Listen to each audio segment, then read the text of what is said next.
como si fuera algo normal. Todo por no ver el pecado como deberíamos verlo. Una forma que Satanás, el enemigo de nuestras almas y el enemigo de Dios,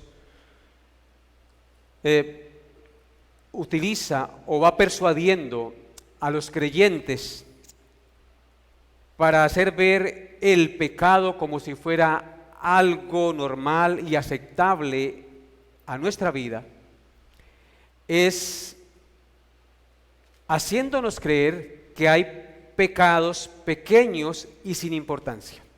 Esa es una de las tácticas de Satanás. Comenzar a hacer creer al creyente que hay pecados pequeños y sin importancia. Pero realmente lo que Satanás quiere con esta táctica es que uno los pase por alto y se acostumbre a vivir con ellos. Eso es lo que realmente quiere Satanás. Y comienza a trabajar en esa área. Por ejemplo, la pereza. Muchos son perezosos y no consideran que la pereza es un pecado. Nosotros consideramos pecado el adulterio, la fornicación, robar, matar, pecados que son escandalosos y que realmente pues son tremendos.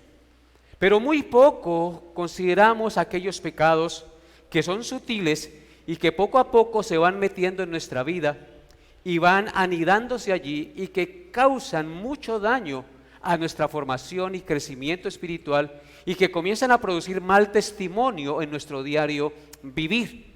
La pereza es uno de ellos. Muchos son perezosos y no consideran la pereza como un pecado. Viven perezosos y no se han dado cuenta que son perezosos. La Biblia habla duramente en contra de la pereza. En Proverbios capítulo 6 versos 9 al 11, por ejemplo. Proverbios 6, 9 al 11. Dice: perezoso, ¿hasta cuándo has de dormir? ¿Cuándo te levantarás de tu sueño? Un poco más de sueño, un poco más de dormitar y cruzar un poco las manos para reposo. Así vendrá tu necesidad como caminante y tu pobreza como hombre armado. Vemos allí claramente la exhortación. ¿Cuál es la tendencia del perezoso? Ay, durmamos otro ratico, descansemos otro ratico. Por pereza muchos dejan de venir el domingo a la iglesia, porque les coge la aliblanca, decía mi papá, se les mete en la nuca y no los deja levantar. Y sacan excusas para cualquier cosa. Y la pereza hace que dejen de perderse la bendición de congregarse y de ser exhortados y limpiados por la palabra de Dios.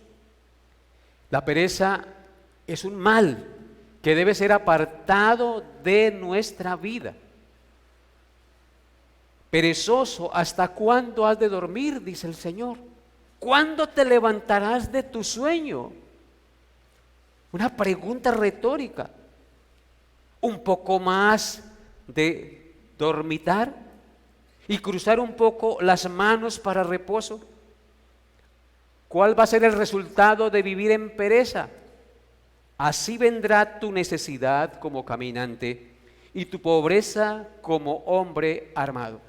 La pereza trae desgracia a nuestra vida.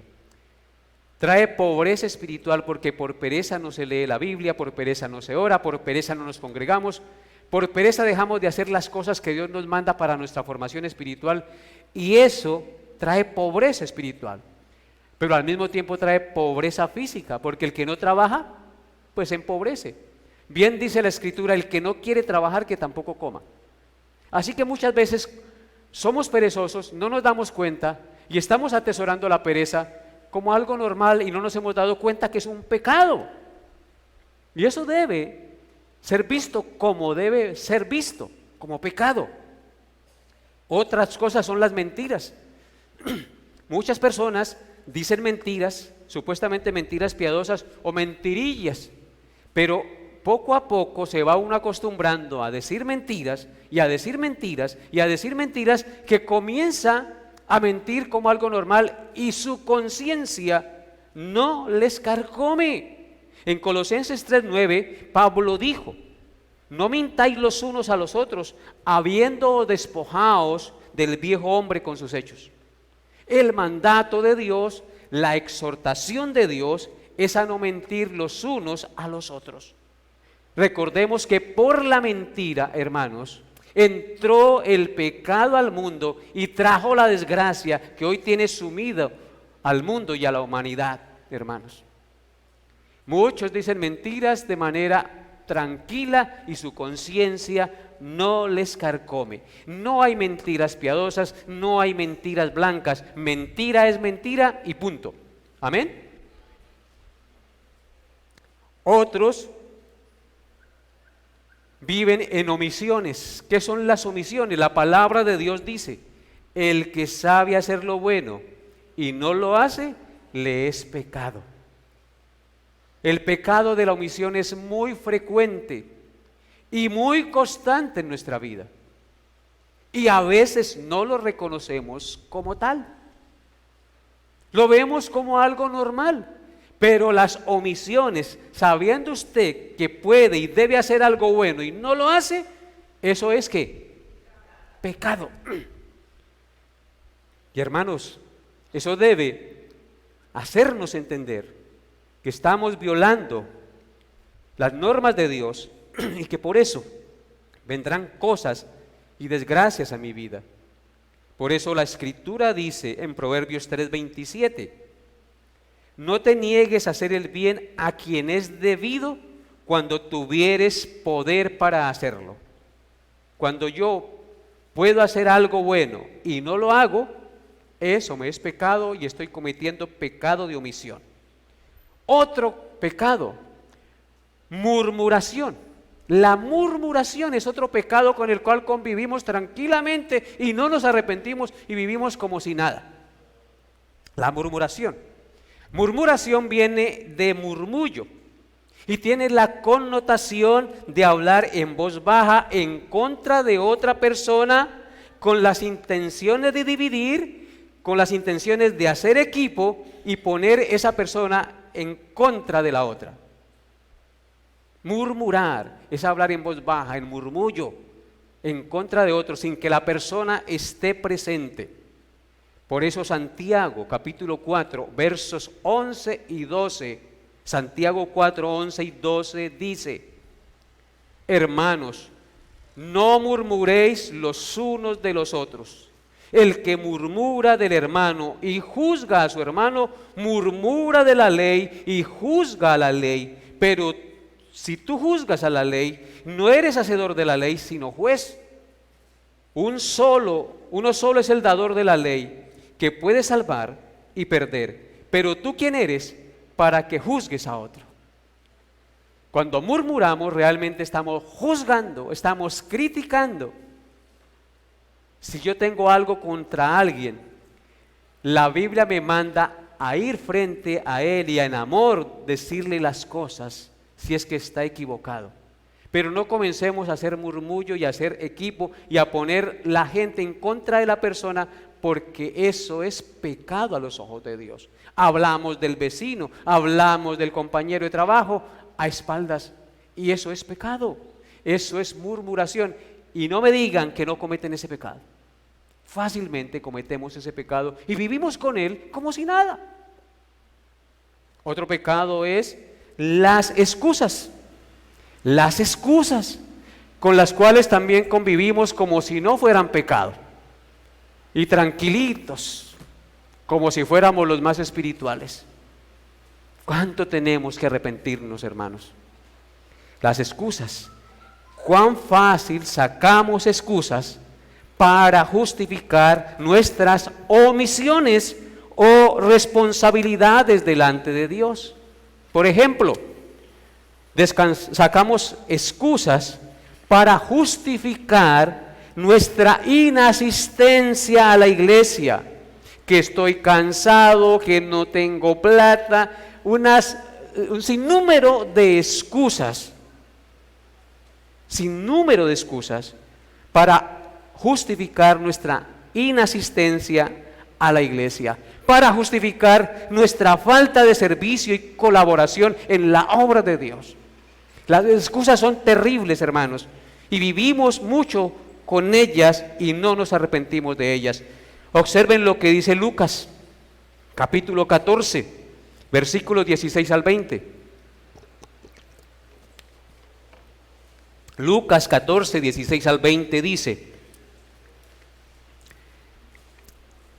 entonces Jesús le dijo: un hombre hizo una gran cena y convidó a muchos.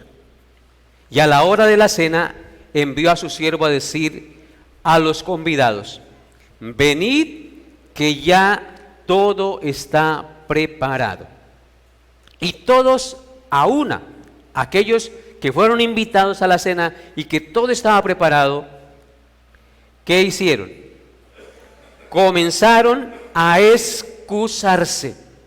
El primero dijo: he comprado una hacienda y necesito ir a verla. Te ruego que me excuses. Otro dijo: he comprado 5 yuntas de bueyes y voy a probarlos. Te ruego que me excuses. Y otro dijo: acabo de casarme y por tanto no puedo ir. Te ruego que me excuses.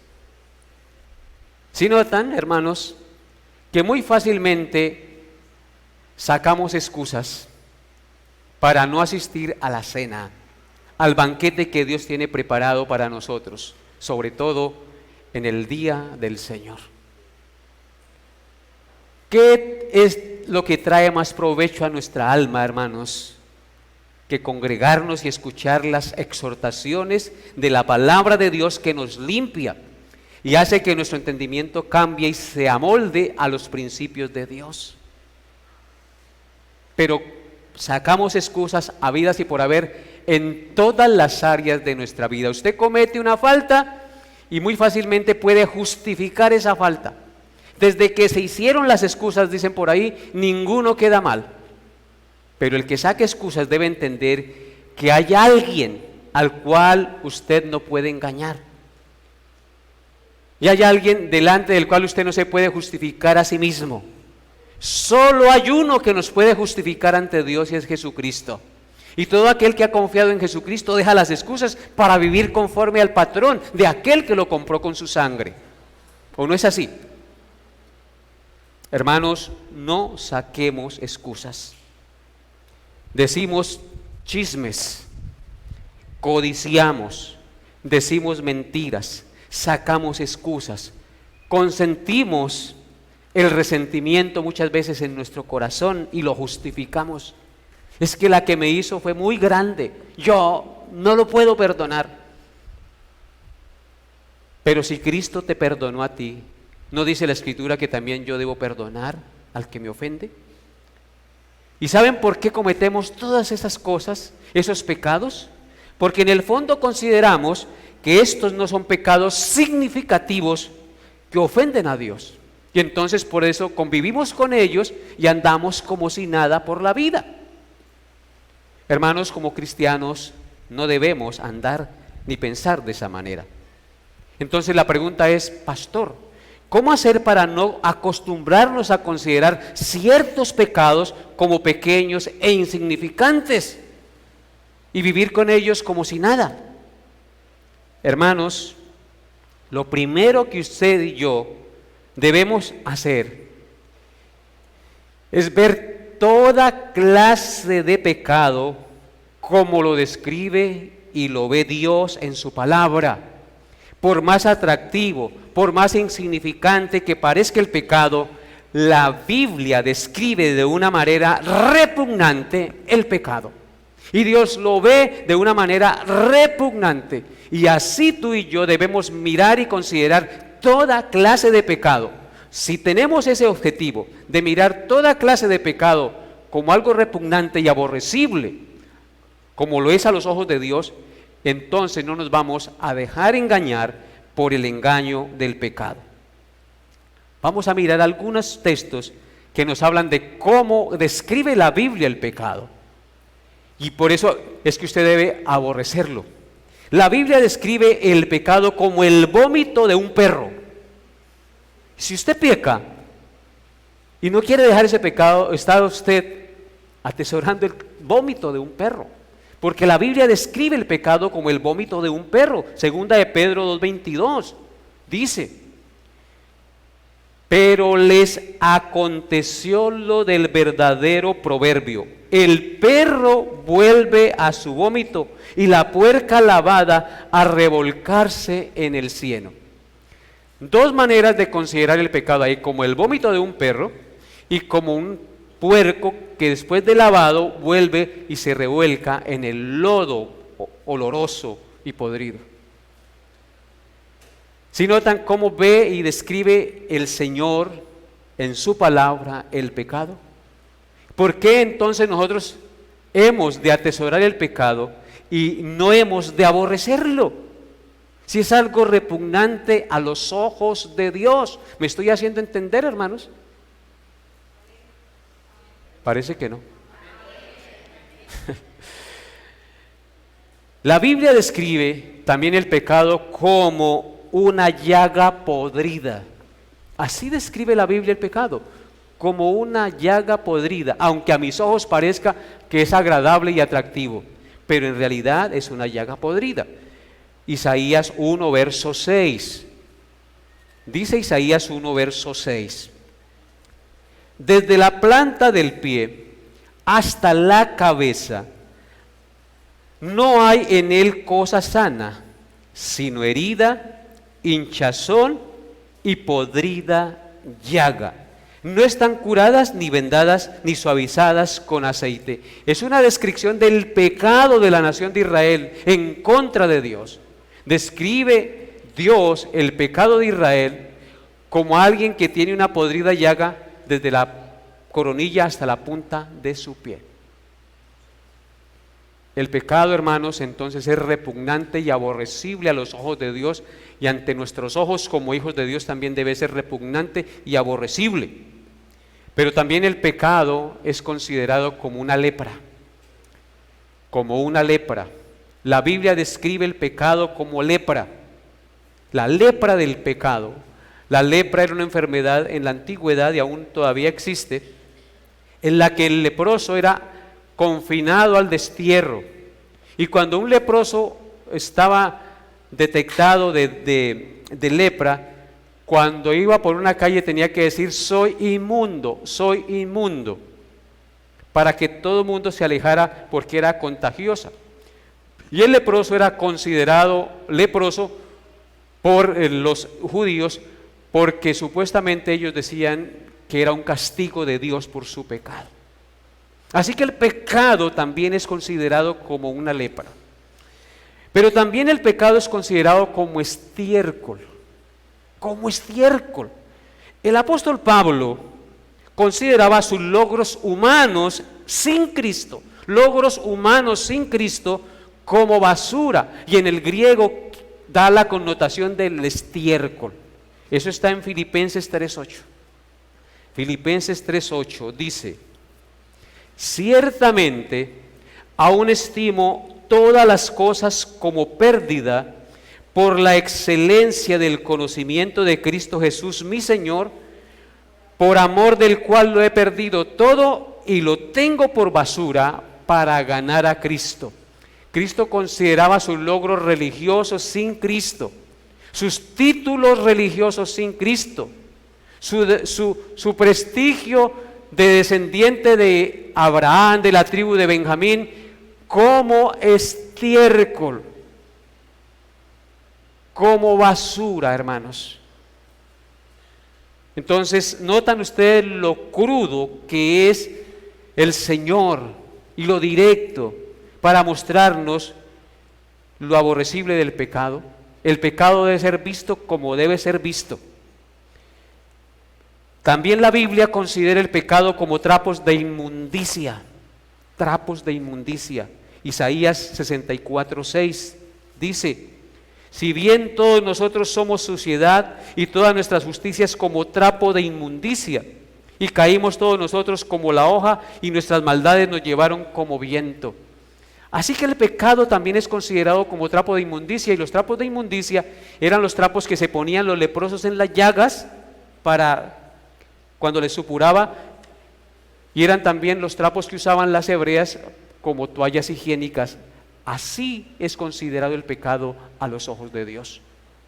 Pero también la Biblia describe el pecado como veneno mortal. Como veneno mortal. La Biblia dice en Santiago 3, verso 17, no 8, perdón. Pero ningún hombre puede domar la lengua, que es un mal que no puede ser refrenado, lleno de veneno mortal, o llena de veneno mortal. Porque con la misma lengua que bendecimos a Dios, maldecimos a los hombres. Con la misma lengua que bendecimos a Dios y proclamamos la palabra de Dios, decimos mentiras. Por eso es descrita como veneno mortal. Y como una gangrena también es descrito el pecado. Como una gangrena. Segunda de Timoteo 2:17 dice: y sus palabras carcomerán como gangrena, de los cuales son Himeneo y Fileto. Hombres que engañaban y pervertían el evangelio y corrompían al pueblo del Señor. Así que, hermanos, ¿qué debemos entonces hacer para no considerar el pecado como algo normal y para no acostumbrarnos a él? ¿Qué? Comenzar a verlo como Dios lo describe en su palabra. No es nada bueno el pecado a los ojos de Dios. Es tan malo el pecado que Dios tuvo que entregar a su Hijo a la muerte para poder redimirnos de la maldad del pecado, de su contaminación, y poder reconciliarnos con Él. El Hijo de Dios tuvo que morir para destruir el pecado. Aquí no estamos hablando de cualquier hombre, estamos hablando del santo Hijo de Dios, del perfecto Hijo de Dios. Y solo entonces, hermanos, Jesús puede limpiarnos de la lepra del pecado. Solo Jesús puede cambiarnos de los trapos de inmundicia y ponernos vestiduras resplandecientes de lino fino, blanco y resplandeciente. Solo Jesús puede sanarnos de la llaga podrida del pecado que nos contamina. Solo Jesús puede hacer que no volvamos a comernos el pecado, que vomitemos de nuestras entrañas, hermanos. Solo Jesús puede hacer eso. John Newton, el autor del himno Sublime Gracia, escribió al final de sus días a un amigo las siguientes palabras. Él había sido traficante de esclavos y había llevado una vida muy pecaminosa, pero el Señor lo encontró y lo cambió. ¿Y saben qué dijo John Newton al final de sus días? Estoy perdiendo la memoria. Cuando envejecemos perdemos la memoria, ¿cierto? Comenzamos a no acordarnos de las cosas. Él dijo: estoy perdiendo la memoria, pero recuerdo dos cosas. Soy un gran pecador y Cristo un gran Salvador, hermanos. Hay dos cosas que no debemos olvidar como cristianos: que somos grandes pecadores, pero Cristo es un gran Salvador que nos limpia de la inmundicia, de la plaga del pecado, hermanos. Que Dios les haya hablado a su corazón. Padre, te doy gracias y bendigo tu santo nombre. Ayúdanos a ver el pecado como tú lo ves, y ayúdanos a ver a Cristo como debe ser visto y como está revelado en tu palabra. Ayúdanos a vernos a nosotros mismos como grandes pecadores, pero que tenemos un grande y maravilloso Salvador. Bendito por siempre, Señor. Te alabo y te bendigo en el nombre de Jesús. Amén y amén.